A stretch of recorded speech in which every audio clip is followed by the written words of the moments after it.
5 દિવસ ગુજરાતીઓ રહેજો સાવધાન। 5 દિવસ ભારેથી અતિભારે વરસાદની આગાહી કરાઈ છે। વરસાદને લઈને હવામાન વિભાગે આગાહી કરી। વીજળીના કડાકા ભડાકા સાથે વરસાદ ખાબક્યો। 40 થી 50 કિલોમીટરની ઝડપે પવન ફૂંકાશે। 5 દિવસ માછીમારોને દરિયો ન ખેડવાની સૂચના આપવામાં આવી છે।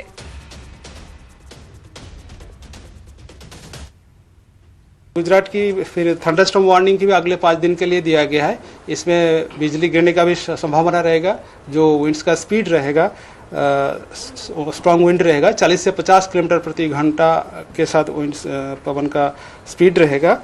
और जो फिशरमैन भाई के लिए भी वार्निंग दिया गया है अगले 5 दिन के लिए एंटायर गुजरात कोस्ट के लिए स्क्वाली वेदर के साथ जो स्पीड रहेगा 40 से 50 किलोमीटर प्रति घंटा, गास्टिंग 60 किलोमीटर प्रति घंटा होने का संभावना है।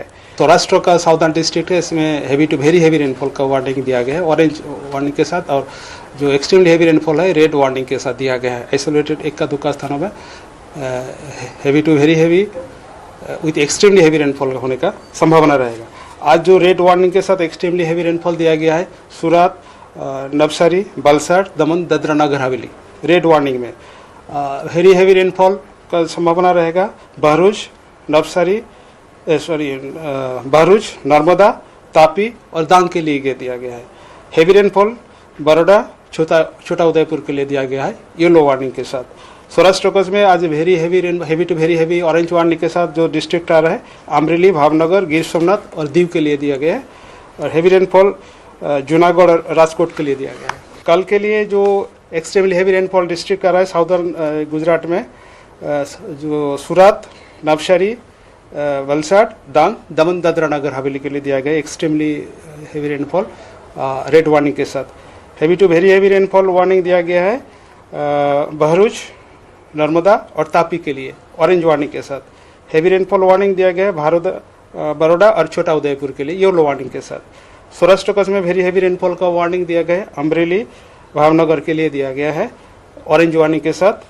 हेवी रेनफॉल येलो वार्निंग के साथ गिर सोमनाथ, जूनागढ़, राजकोट, बोटाड और दीव के लिए दिया गया है। दक्षिण गुजरात से लेते हुए कर्नाटक तक एक ऑफशोर ट्रफ बना हुआ है बे बंगाल में।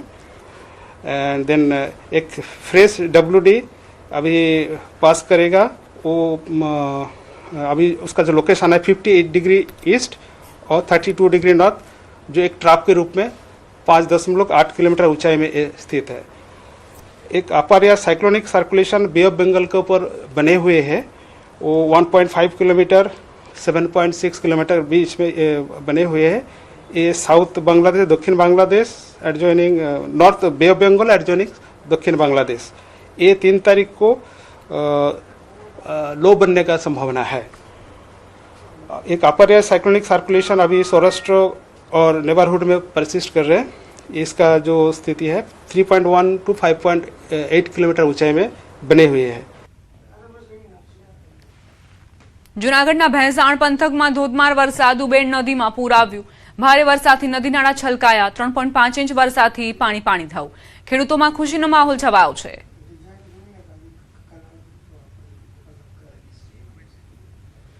ભેંસાણમાં કઈ રીતે વરસાદ ખાબક્યો અને ત્યારબાદ ઉબેણ નદીમાં પૂર આવ્યું છે તેના દ્રશ્યો સામે આવ્યા। ભેંસાણ પંથકમાં ધોધમાર વરસાદ બાદ ઉબેણ નદી બંને કાંઠે વહી રહી છે। આજે ધસમસતો પ્રવાહ છે તેને જોતા ખેડૂતોમાં પણ ખુશીની લાગણી પ્રસરી છે। જૂનાગઢમાં પ્રથમ વરસાદે જ મનપાની પોલ ખોલી નાખી છે। જોશીપરા અંડરબ્રિજમાં પાણી ભરાયા। પ્રથમ વરસાદમાં જ પાણી ભરાતા હાલાકી પડી। લોકોની અવરજવર બંધ થઈ। દર વર્ષે અંડરબ્રિજમાં પાણી ભરાય છે। મનપાની પ્રી મોન્સૂન કામગીરી ફક્ત કાગળ પર। મજેવડી ગેટથી રેલવે સ્ટેશન તરફ જવાના માર્ગ પર પાણી ભરાયા। જૂનાગઢમાં પ્રથમ વરસાદે દર વર્ષની જેમ આ વર્ષે પણ મહાનગરપાલિકાની પ્રી મોન્સૂન કામગીરીની પોલ છતી થઈ છે। આપ જોઈ શકો છો કે જૂનાગઢ શહેરના જોશીપરા વિસ્તાર પાસે આવેલું જે ગરનાળું છે જ્યાં પાણી ભરાયું છે। સામાન્ય વરસાદમાં જ આ રીતના પાણી છે તે આ વર્ષે નહીં પરંતુ દર વર્ષે ભરાઈ જાય છે। જે જનજીવન છે તેને પણ આ જે પાણી ભરાવાના કારણે અસર થતી હોય છે અને અહીં બપોરના સમયે પડેલા ધોધમાર વરસાદના કારણે હાલ પાણી ભરાઈ ગયા છે। રસ્તો અવર જવરનો બંધ થઈ ગયો છે। બીજી માહિતી એ પણ હાલ મળી રહી છે ફાયર વિભાગની ટીમ છે તે અહીં સ્થળ ઉપર છે અને એક કાર સામેની તરફથી જે આવી રહી હતી અને તે પાણીમાં ગરકાવ થઈ હોવાની માહિતી છે અને હાલ ફાયર વિભાગની ટીમ અહીં પહોંચી છે પરંતુ કાર આ પાણીની અંદર ક્યાં છે તે દેખાતું નથી, એટલે સ્પષ્ટ કહી શકાય કે આ જે ગળ નાળું છે તે આખું પાણીમાં ગરકાવ થયું છે। ચોમાસામાં આ જ રીતની સ્થિતિ રહેશે, લોકોને અવર જવર કરવામાં ભારે મુશ્કેલીનો સામનો કરવો પડી રહ્યો છે, કારણ કે એક બાજુ રસ્તાઓનું ખોદકામ તો બીજી તરફ ગરનાળામાં પાણી ભરાતા લોકો મુશ્કેલીમાં મુકાયા છે। અમાર બખાઈ ન્યૂઝ 18 ગુજરાતી જૂનાગઢ। ગીર સોમનાથના વેરાવળમાં વરસાદે નગરપાલિકાની પ્રી મોન્સૂન કામગીરીની પોલ ખોલી। સોમનાથ મંદિર પાસે દિગ્વિજય દ્વાર પાસે ગટર ઉભરાતા ગંદા પાણી રસ્તા પર ફરી વળ્યા। એક તરફ ચોમાસાની એન્ટ્રીથી લોકોમાં ખુશીનો માહોલ છે, બીજી તરફ ગટરના ગંદા પાણીના કારણે યાત્રાળુઓ અને સ્થાનિક લોકોને ભારે હાલાકીનો સામનો કરવો પડી રહ્યો છે।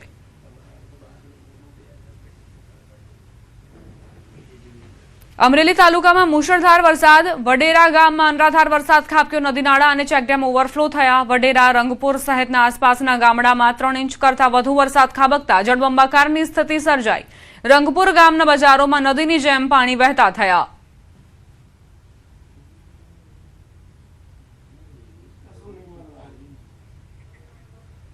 અમરેલીથી સમાચાર, જાફરાબાદ તાલુકામાં મુશળધાર વરસાદ ખાબક્યો છે। જાફરાબાદ તાલુકામાં લોર, માણસા, મીઠાપુર, નાગેશ્રી સહિતના ગામડાઓ સાંભેલાધાર વરસાદના કારણે પ્રભાવિત થયા છે।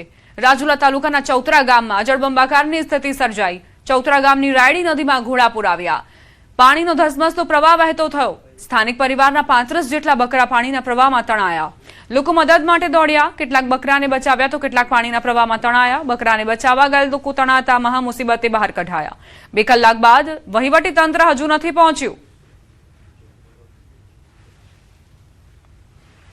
રાજકોટથી સમાચાર, જેતપુરના ગ્રામ્ય પંથકમાં ધોધમાર વરસાદે નદીઓમાં પૂર। દેવકી ગાલોલ ગામે ડાયવર્ઝન ધોવાતા જેતપુર બગસરા રોડ બંધ। તાલુકાના દેવકી ગાલોલ અને ઉપરવાસમાં અંદાજિત 3 ઇંચ જેટલો વરસાદ વરસતા ગાલુરિયા ગામમાંથી ઘોડાપુર આવ્યું। નદી પર નવા પુલનું કામ ચાલુ હોવાથી આપેલું કામચલાઉ ડાયવર્ઝન પાણીના પ્રચંડ પ્રવાહમાં તણાતા તંત્રની પ્રી મોન્સૂન કામગીરીને પોલ ખોલી। હાઈવે સંપૂર્ણપણે ઠપ થઈ જતા રસ્તાની બંને બાજુ લાગી લાંબી વાહનોની કતારો। વાહન ચાલકો ભારે મુશ્કેલીમાં મુકાયા। સ્થાનિક પ્રશાસન દ્વારા તાકીદે વૈકલ્પિક વ્યવસ્થા ઊભી કરવા અને બંધ થયેલા માર્ગને પુનઃ કાર્યરત કરવા યુદ્ધના ધોરણે કામગીરી શરૂ કરાઈ। પાવાગઢ ડુંગર ઉપર વરસાદી માહોલ, યાત્રાધામ પાવાગઢ ડુંગર ઉપર વરસાદ વરસ્યો। વરસાદ વરસતા પગથિયા ઉપર પાણી વહેતા થયા। પગથિયા ઉપર થઈને ખડખડ ઝરણા વહી રહ્યા હોય તેવા દ્રશ્યો સામે આવ્યા। વરસાદી માહોલ વચ્ચે ભક્તો માતાજીના દર્શન કરી રહ્યા છે। દર્શન માટે આવતા માઈ ભક્તો વરસાદી અને આહલાદક વાતાવરણ વચ્ચે માતાજીના દર્શનનો લાભ લઈ રહ્યા છે અને ધન્યતા અનુભવી રહ્યા છે।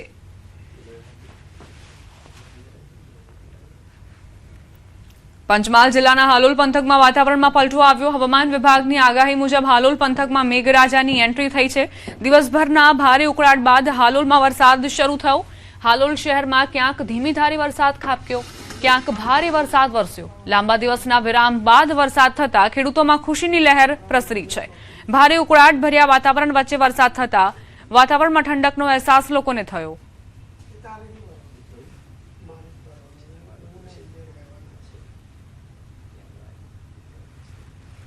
ચોમાસાની શરૂઆત સાથે જ છોટા ઉદેપુરમાં વરસાદી માહોલ છવાયો છે।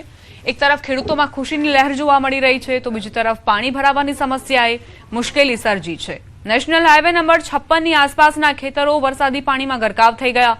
જબુગામથી ધામસિયા સુધીના નેશનલ હાઈવેને 4 લેન બનાવવાની કામગીરી ચાલી રહી છે, પરંતુ વરસાદી પાણીના યોગ્ય નિકાલની વ્યવસ્થા ન હોવાથી ખેતરોમાં ઘૂંટણસમા પાણી ભરાઈ ગયા। વરસાદની રાહ જોઈ રહેલા ખેડૂતોને અગાઉ 2 વખત બિયારણ વાવ્યા બાદ વરસાદ ન પડતા ભારે નુકસાન થયું હતું। હવે ત્રીજી વખત વરસાદ પડતા પણ કેટલાક વિસ્તારોમાં બિયારણ ફરી નિષ્ફળ જતા ખેડૂતોની મુશ્કેલી વધી છે। ખેડૂતો દ્વારા નેશનલ હાઈવે ઓથોરિટી પાસે વરસાદી પાણીના યોગ્ય નિકાલની વ્યવસ્થા કરવાની માંગ કરાઈ છે।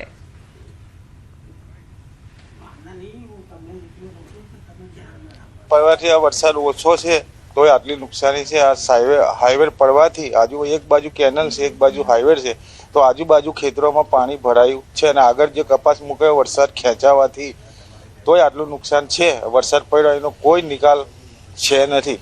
પાણી પહેલો જ વરસાદ પડ્યો તો આટલું પાણી છે, ઓછો વરસાદ તોય આટલું પાણી છે, તો આગળ જતા વરસાદ પડશે તો શું કરશે ખેડૂતો?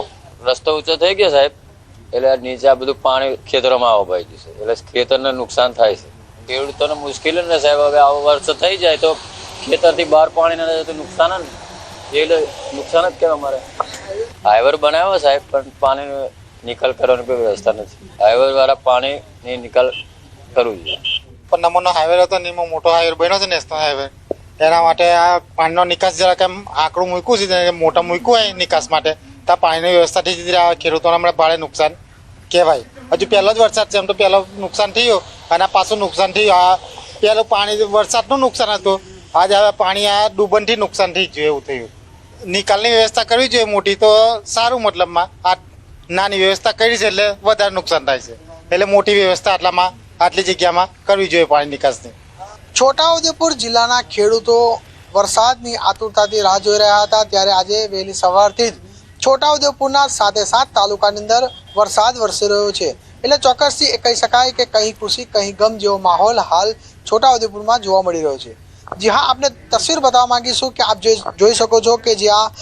તળાવ નથી પરંતુ ખેડૂતનું ખેતર છે અને એમાં પાણી ભરાઈ ગયું છે આ જે પાણી ભરાવાનું કારણ મુખ્ય એ છે કે જબુ ગામથી ધામસિયાનો જે ફોરટેક જે હાઈવે બનવા જઈ રહ્યો છે હાલ કામ પ્રગતિમાં છે 1100 કરોડના ખર્ચે આ હાઈવે બનવા જઈ રહ્યો છે એટલે ચોક્કસથી આ વિસ્તારના લોકોને હાઈવે બને છે તેને લઈને ખુશી છે પરંતુ અધિકારીઓ જે છે તેઓએ આ ખેતરોના પાણીનો યોગ્ય નિકાલ ન કરવાના કારણે હાલ ખેડૂતોની અંદર હાલ નિરાશા જોવા રહી છે એટલે ચોક્કસથી કહી શકાય કે કहीं ખુશી કहीं ગમ જેવો માહોલ છે અધિકારીઓની નિષ્કાળજીના લઈને આજે ખેડૂતોના ખેતરની અંદર પાણી ભરાઈ ગયું છે હવે ખેડૂતો ફક્ત એક જ માંગ કરે છે કે જે હાઈવે બને છે પરંતુ તેની સાથે સાથે પોતાના ખેતરોમાંનું જે પાણી જે છે તે યોગ્ય તરીકે નિકાલ કરવામાં આવે નહીં તો આવનારા સમયની અંદર જ્યારે ભારે વરસાદ થશે ત્યારે આ વિસ્તારના તમામ જે ખેડૂતો જે છે તેઓના ખેતરોની અંદર પાણી ભરાઈ જશે સૈદબ ખત્રી ન્યૂઝ 18 ગુજરાતી છોટાઉદેપુર છોટાઉદેપુરના કવાંટમાં ધોધમાર વરસાદના કારણે કરજવાટ ગામ પાસે બનાવવામાં આવેલ ડાયવર્ઝન પર પાણી ફરી વળ્યું બ્રિજની કામગીરી ચાલી રહી હોવાથી તંત્ર દ્વારા વાહન વ્યવહાર માટે ડાયવર્ઝન આપવામાં આવ્યું હતું પરંતુ વરસાદ બાદ માર્ગ પર પાણી ભરાતા વાહન ચાલકો મુશ્કેલીમાં મુકાયા હતા જોકે સ્ટેટ R&B વિભાગ દ્વારા કામચલાઉ કામગીરી કરાઈ હતી છતાં ચીકણી માટીના કારણે વાહન પસાર કરવામાં હાલાકીનો સામનો કરવો પડી રહ્યો છે વાસમાં ભારે વરસાદના કારણે બનાવવામાં આવેલ ટેમ્પરરી ડાયવર્ઝન પર પાણી ફરતા ઉપરનો વેરિંગ કોટનું કામ WBM નો પોર્શન વોશ થવા પામેલ હતું જેની અંદર તાત્કાલિક ધોરણે સમારકામ કરી ટ્રાફિક રાબેતા મુજબ શરૂ કરવામાં આવેલ છે વલસાડના વાપીમાં પહેલા વરસાદે મનપાની પ્રી મોન્સૂન કામગીરીની પોલ ખોલી ભારે વરસાદના કારણે જૂના રેલવે અંડરપાસમાં પાણી ભરાયું પાણી ભરાઈ જતા સલામતીના કારણોસર કલાકો સુધી વાહન વ્યવહાર બંધ રાખવામાં આવ્યો જેના કારણે લોકોને ભારે હાલાકીનો સામનો કરવો પડ્યો હતો બીજી તરફ જકાતનાકા નજીક GUDC દ્વારા બનાવાયેલા નવા રેલવે અંડરપાસનો સર્વિસ રોડ બેસી જતા તેને પણ બંધ કરવાની ફરજ પડી હતી જેના કારણે હાઈવે તરફ જતા વાહન ચાલકોને મુશ્કેલી વેઠવી પડી હતી ઘટનાની જાણ થતાં GUDCની ટીમે યુદ્ધના ધોરણે સર્વિસ રોડનું રિપેરિંગ શરૂ કરી તેને ફરી કાર્યરત કરવાની કામગીરી હાથ ધરી છે ઉલ્લેખનીય છે કે વાપી નગરપાલિકામાંથી મહાનગરપાલિકા બન્યા બાદ આ વખતે પ્રી મોન્સૂન કામગીરી પાછળ કરોડો રૂપિયાનો ખર્ચ કરવામાં આવ્યો હતો જેના કારણે ટ્રાફિક પણ બંધ કરવામાં આવ્યો છે અને હવે રિપેરિંગનું કામગીરી ચાલુ કરી દેવામાં આવેલી છે અને એ રિપેરિંગની કામગીરી પૂર્ણ થતાં ટ્રાફિક ફરીથી શરૂ કરી દેવામાં આવશે મહારાષ્ટ્રના થાણે જિલ્લામાં ધોધમાર વરસાદ વરસ્યો ભારે વરસાદથી અનેક રસ્તાઓ પાણીમાં ગરકાવ થયા જેના કારણે વાહન વ્યવહાર પર અસર પડી શીલ ફાટાથી મુંબ્રા હાઈવે પર પાણી ભરાતા ટ્રાફિક જામના દ્રશ્યો સર્જાયા બીજી તરફ કલ્યાણ ડોંબિવલી અને બદલાપુરના નીચાણવાળા વિસ્તારોમાં પાણી ભરાયા જ્યારે અનેક સ્થળોએ વૃક્ષો ધરાશાયી થયા